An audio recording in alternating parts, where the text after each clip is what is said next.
आपण गेल्या वर्षी इयत्ता 6वीला असताना सामाजिक विविधता हा नागरिकशास्त्राचा दुसरा धडा आहे तो पाहिलेला होता.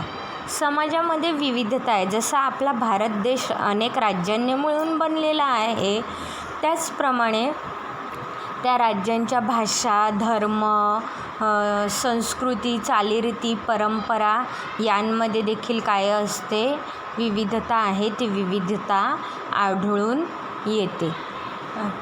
अशाच प्रकारे समाजामध्ये विविधता कशामुळे असते आणि विविधता हीच आपली ताकद कशी आहे, धर्मनिरपेक्षतेचं तत्त्व म्हणजे काय, आपल्या जडणघडणीतील समाजाचा सहभाग आणि समाजाचे नियमन हे आपण काय केलेलं होतं, गेल्या वर्षी पाहिलेलं होतं.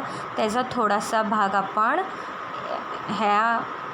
ह्याच्यात पाहणार आहोत. भारतीय समाजात अनेक विविध भाषा, धर्म, संस्कृती, चालीरीती, परंपरा आहेत आणि विविधता आपली संस्कृती वैभव आहे. मराठी, कन्नड, तेलुगू, बंगाली, हिंदी, गुजराती, उर्दू अशा अनेक भाषा बोलणारे लोक आपल्या आजूबाजूला असतात. ते वेगवेगळ्या पद्धतीने सणवार, उत्सव साजरे करत असतात. म्हणजे समजा महाराष्ट्रीयन लोकांचा गुढीपाडवा हा महत्त्वाचा सण मानला जातो, किंवा गुजराती लोकांचा नवरात्री किंवा दांडिया हा सण उत्सव आहे, किंवा उर्दू लोक आहेत किंवा बंगाली लोक आहेत, ती लोक देखील नवरात्र जास्त करून साजरं करत असतात. तेलुगू लोकांचा जो सण आहे ते वेगवेगळे असे असतात. तशा पद्धतीनेच आपल्या भारत देशात अनेक वेगवेगळे सण आहेत, ते सण साजरे केले जातात. पूजा उपासनेच्या चालीरीती वेगवेगळ्या आहेत. विविध ऐतिहासिक वारसा असलेले प्रदेश आपल्या देशात आहेत, त्यांच्या विविधतेची देवाणघेवाण आहे.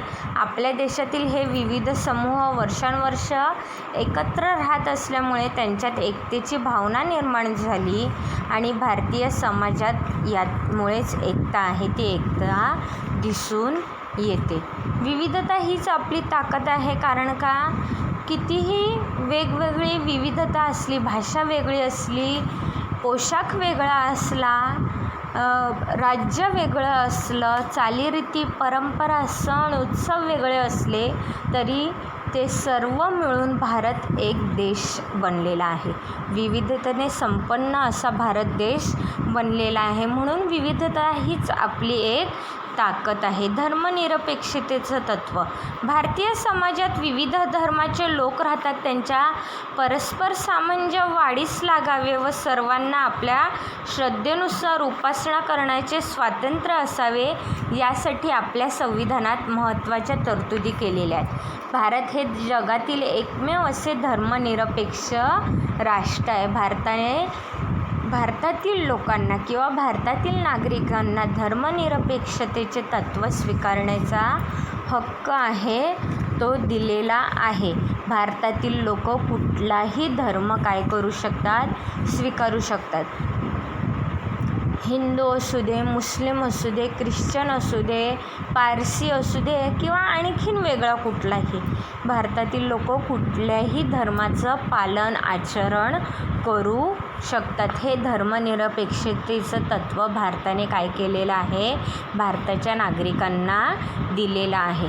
आपल्या देशात राज्यसंस्थेने कोणत्याही एका धर्माचा पुरस्कार केलेला नाही. प्रत्येक व्यक्तीला आपल्या किंवा आपल्या पसंतीच्या धर्माची उपासना करण्याचे स्वातंत्र्य आहे. धर्माच्या आधारे व्यक्तींमध्ये भेदभाव करता येत नाही. तसेच सर्व धर्माच्या लोकांना राज्यसंस्थेकडून समान वागणूक दिली जाते. की संपूर्ण देशात तर आहेच, पण प्रत्येक राज्यांमध्ये देखील हे धर्मनिरपेक्षतेचं तत्त्व स्वीकारलेलं गेलेलं आहे. तुम्ही उदाहरण द्यायचं झालं तर बघा, आजूबाजूला आपल्या लोक राहत असतात. काही हिंदू धर्माचे असतील, काही ख्रिस्ती असतील, काही मुसलमान असतील, काही पारसी असतील, काही अजून वेगळ्या धर्माचे असतील. अशा प्रकारे वेगवेगळ्या धर्माचे लोक काय करत असतात, एका ठिकाणी राहू शकतात. शाळेमध्ये देखील बघा, वेगवेगळ्या भाषेचे बोलणारी मुलं आहेत ती मुलं एकत्र येऊन शाळा शिकत असतात. म्हणजेच भारताने धर्मनिरपेक्षतेचं तत्त्व दिलेलं आहे. शिक्षण, रोजगार, सरकारी नोकरीच्या संधी सर्व लोकांना उपलब्ध करून दिलेल्या आहेत. त्याच्यामध्ये धर्माच्या आधारे भेदभाव केला जात नाही. धार्मिक आणि भाषिक अल्पसंख्याकांचे संरक्षण करण्यासाठी संविधानामध्ये विशेष अशा तरतुदी केलेल्या आहेत. अल्पसंख्याकांना आपली भाषिक आणि सांस्कृतिक ओळख जोपासण्याचे स्वातंत्र्य आहे. शिक्षणाद्वारे आपल्या समाजाचा विकास करण्याचेही स्वातंत्र्य त्यांना आहे. धर्मनिरपेक्षतेच्या तत्त्वामुळे भारतीय समाजात धार्मिक सामंजस्य टिकून राहिले आहे. आपल्या जडणघडणीत समाजाचा सहभाग. समाजात राहून आपण काय शिकतो, कोणते गुण आत्मसात करतो, आपल्या जडणघडणीत समाज कशी मदत करतो हे आपण बघूया. पहिलं आहे ते म्हणजे सहकार्य. कोणताही समाज, व्यक्ती आणि समूहातील परस्पर सहकार्यावर आधारलेला असतो.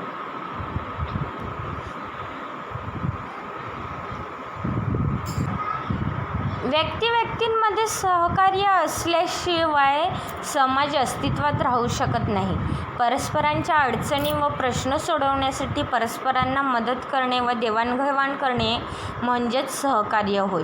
आपल्या घरातील व्यक्तींमध्ये अशी वृत्ती नसेल तर जसे आपले कुटुंब टिकू शकत नाही तसेच समाजाचे आहे. सहकार्याअभावी आपला विकास होऊ शकत नाही. दैनंदिन जीवन सुरळीत चालणार नाही. सहकार्यामुळे समाजातील परस्परावलंब म्हणजेच एकमेकांवर अवलंबून राहणे हे जवळ होत असते. समाजातील सर्वांना सामावून घेता येते. सर्व घटकांना बरोबर घेऊन जाण्याची ती प्रक्रिया आहे. आपल्या समाजातील दुर्बल आणि वंचित घटकांना त्यांच्या विकासासाठी आपण सहकार्य केले पाहिजे. त्यासाठी आत्तापर्यंत शासनाने कोणत्या योजना राबवल्या असतील त्यांची माहिती मिळवा. की जसं ऊस तोडणीचे जे काही कामगार असतात त्यांची मुलंही आहेत ती त्या ऊस तोडणीच्या काळात म्हणजे जवळजवळ तो 4 महिन्यांचा कालावधी असतो. त्या काळात ती शाळेत जाऊ शकत नाही. म्हणून मग जिथे ऊस तोडणीचे मळे आहेत किंवा जिथे साखर कारखाने आहेत त्या परिसरामध्ये साखर शाळा म्हणून 4 महिन्यासाठी चालवली जाते.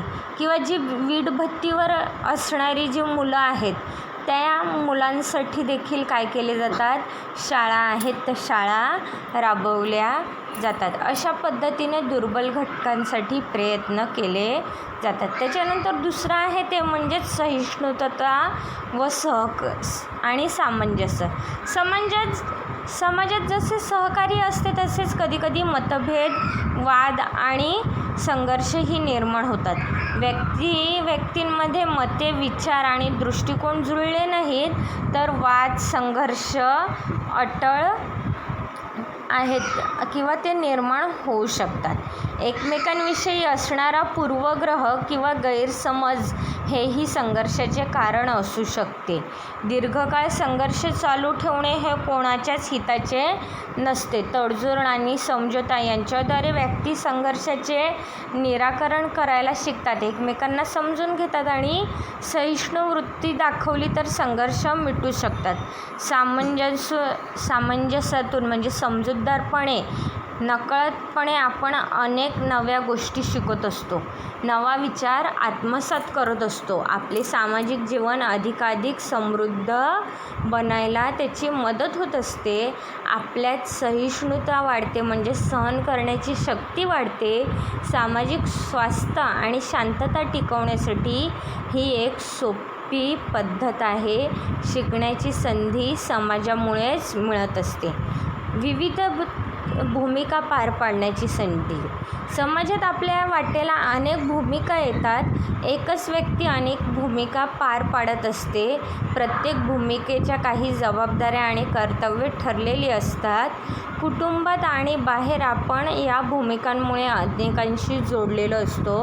आपल्या भूमिकांमध्ये अनेकदा बदल होत जसे की तुम्ही इथे समोर चित्र पाहत आहात की तिथे तुम्ही म्हणून दिलेले आहात. म्हणजे तुम्ही आता विद्यार्थी वयात आहात, विद्यार्थिनी आहात. त्याचप्रमाणे तुम्ही काय आहात, लहान मुलांचे मित्र, बालमित्र आहात किंवा त्या बालमित्र संघाचे सभासद आहात. त्याच्यानंतर तुम्ही स्वच्छता दूत आहात, म्हणजेच तुम्ही आजूबाजूला स्वच्छता राखता. तुम्ही काय आहात, खेळाडू आहात, म्हणजेच तुम्ही खेळ खेळताय.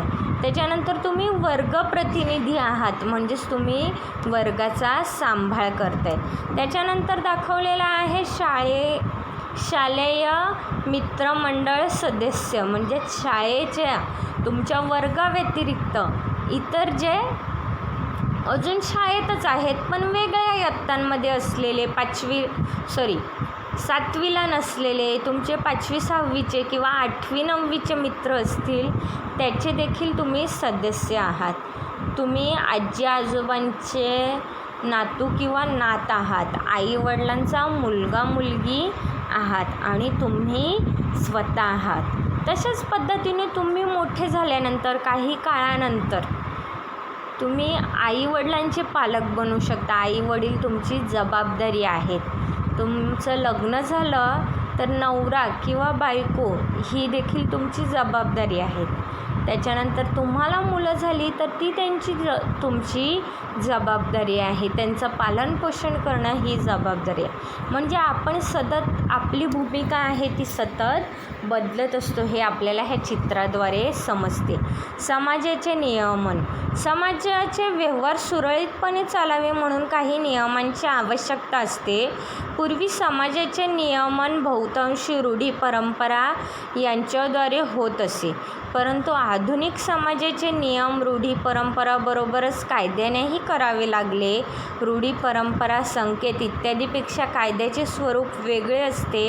या सर्व बाबींच्या आधारे आपले समाज नियम अनेक संस्था व संघटना करतात. स्थानिक पातळीवर असणाऱ्या शासन संस्था ही समाज नियमाच्या कार्यात महत्त्वाची भूमिका पार पडत असतात.